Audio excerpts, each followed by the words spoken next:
The Messiah is coming.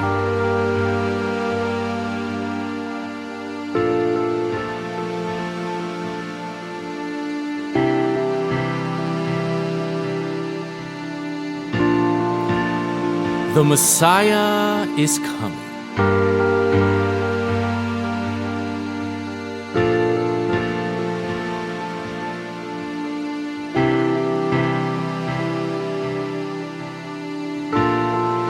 The Messiah is coming.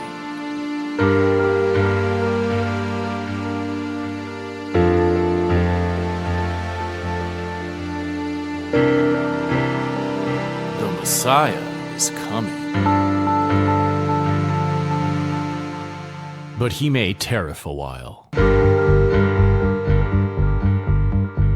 Vous écoutez Filthy Armenian Adventures.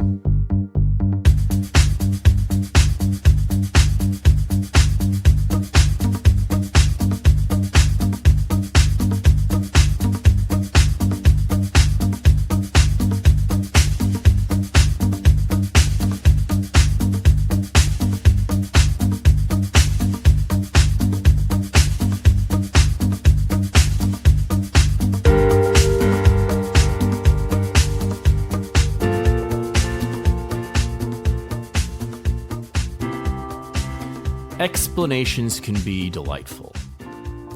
Explanations can be art.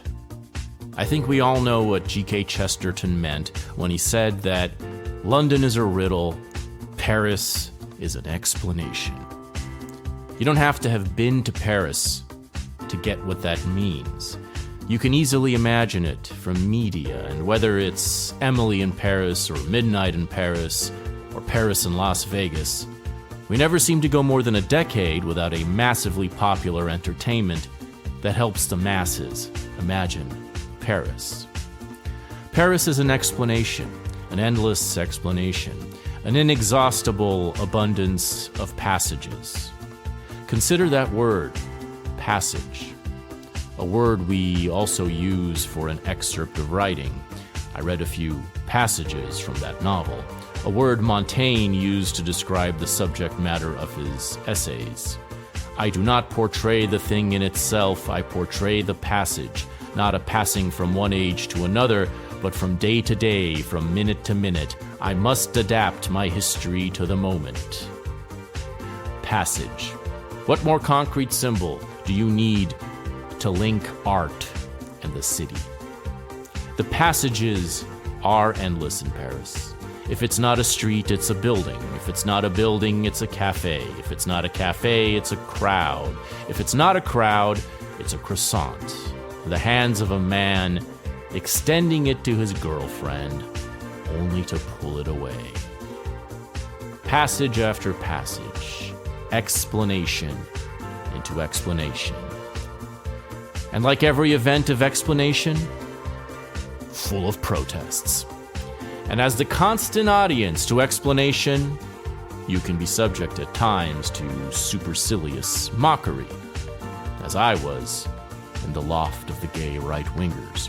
And of course, if you are of a certain creative temperament, you soon feel invited to explain yourself. You explain where you came from, as Hemingway did. You explain the way things ought to be, as I did in the Rush Limbaugh-ass manifesto I wrote when I was in Paris for a few weeks at age 16, instead of remotely getting laid. You explain, you don't explain. You're insulted, you're appreciated. Either way. It's hard to imagine how you could possibly get bored in Paris. It's hard to imagine a better city to get lost in.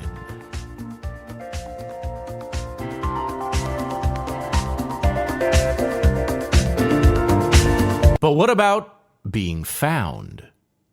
That's the question I sought some light on when I stopped over in Paris for a few days in late October 2024, while everyone else was doing Halloween. A tense and curious moment in the Western world, late October, everyone awaiting the outcome to a mighty contest of explanation, the stakes of which, some said, were light and darkness itself. Those stakes weighed on all of us, whatever our confidence in that outcome. That was probably not unrelated to the nature of my quest. But still, the quest was recreational. It was a casual, relaxed experiment. I knew Paris would be charming, beautiful, and fun. But what if I asked of it something deeper?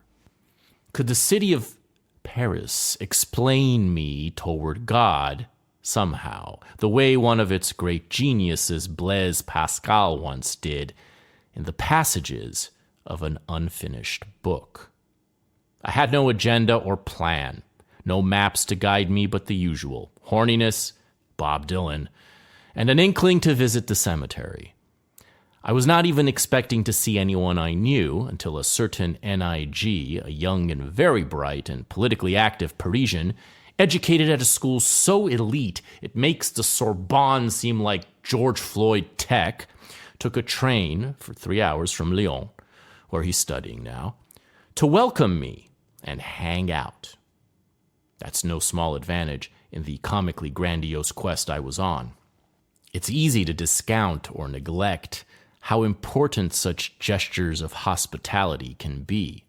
Thanks to N.I.G., who made his FAA debut last summer to teach us about the French elections, I was able to see a living weeknight side of the city that as a mere tourist with no connections I would have missed completely. I got to see that a hip, intellectually defiant, youthful, energetic, and at the same time even surprisingly homo part of town existed. The walk back to my hotel on that first night, recorded in the last episode, left no doubt that I would fall in love with Paris for realsies, and gave me some sliver of hope that this grandiose, tongue-in-cheek, but not really, God quest might yield some interesting results. I will share those results as objectively and unaffectedly and concretely as possible. I don't expect them to convince you of anything you don't already know. But maybe they will provide some reminders after a fashion. So let's cut to night 2.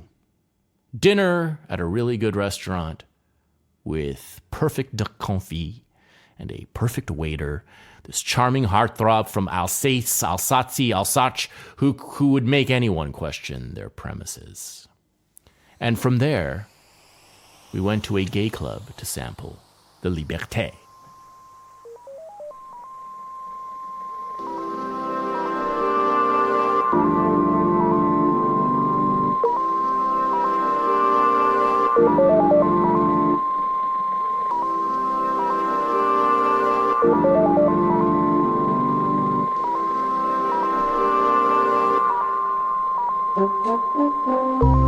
Hey, this is your host, Alec Mohibian, with a quick message before we continue. Based in that great but very troubled place, Hollywood, California, Filthy Armenian Adventures is an interdimensional travel program that takes you deep into the cultural mysteries of our time. In search of truth, in search of gold, in search of lost friends and unsung heroes, in search of John Galt's motor. This show is your antidote to the black pill. This is your guide to the places, the personalities, the ideas and creations the enemies of man don't want you to know. This is your techno-noir investigation into the good, the evil, and the God hiding under our noise. This is where you get the news before it breaks, before it blows, before it burns.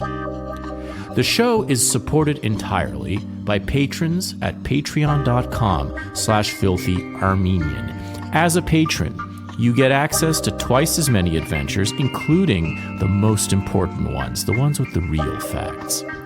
Plus, regular brief smoke break spiritual reports on topics of the day.